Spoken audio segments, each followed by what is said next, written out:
Minasan, konnichiwa. Ako pala si Umar, OFW dito sa Japan. Malayo pa, pero malabo na. Tara guys, samahan niyo ako matiport.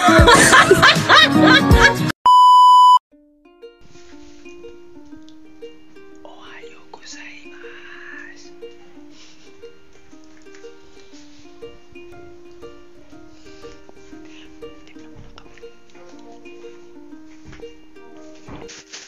Hello guys, kamusta kayong lahat? Ako ay nagbabalik na naman kasi nga ako'y sinibag na naman. So ngayon pala guys ay araw na ang Martes. Bali kararating lang namin dito guys sa Kaisha. At ngayong araw din pala ay umpisa ng aming pagtatrabaho dito sa aming Kaisha.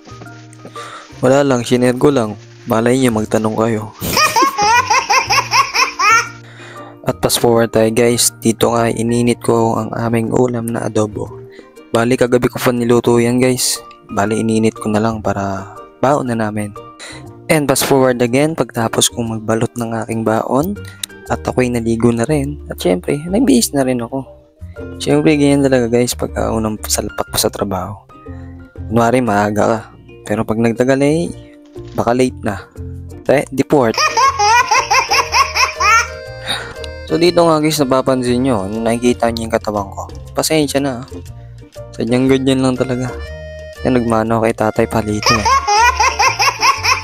Dito guys, papakita ko kayo ng malupitang magic ko. Tignan nyo. 1, 2, 3. Oh, tara guys. Ang lupit, tanga na naman.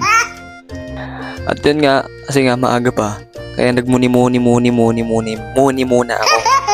Ano, binidyo ko muna yung paligid ng aming dormitoryo. Ay, mansion pala yun guys. At dito ngayon, nag-outfit check muna tayo. Kasi nga, first time natin magtrabaho at makasuot ng gantong damit, diba? At dito nga guys, is nag-umpisa na kaming gumayak papunta ron sa Kaisha namin. Bale, nagkuruma lang kami kasi nga, naulan. Pero kung di naulan guys, maglalakad lang kami kasi mga 3 minutes lang yung lakad guys, papunta ron sa aming Kaisha. So yun guys, yan nga pala ang loob ng aming Kaisha. Yan po yung pinaka-fabrication po namin. Maliit lang pero napakaswabe niyan. Hindi.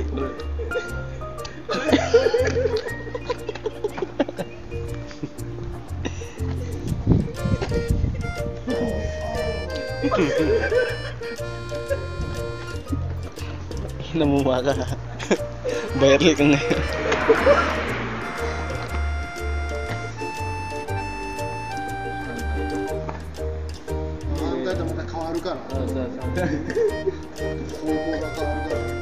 So yun guys, pagtapos ng katuwaan, si boss sinabihan na kaming umuwi na kasi nga alas 6 na guys. Alas 6 na pero tignan nyo naman guys, oh, parang alas 3 pa lang ng hapon. So yun guys, naglalakad na nga pala kami. Yan nga pala kasama ko, sila Senpai Marlon, sila Senpai Maka at si Jeric. At so yun nga guys, is nakarating na kami sa aming dorm. At yun, tamang bihis na lang, syempre. At yun nga, bago ako tapusin tong video na to, nais ko magpasalamat sa aming Satyo. Satyo, kung mapanood mo to, arigatou gozaimasu. At yun nga guys, dito ko natatapusin tong video to kasi nga medyo mahaba na.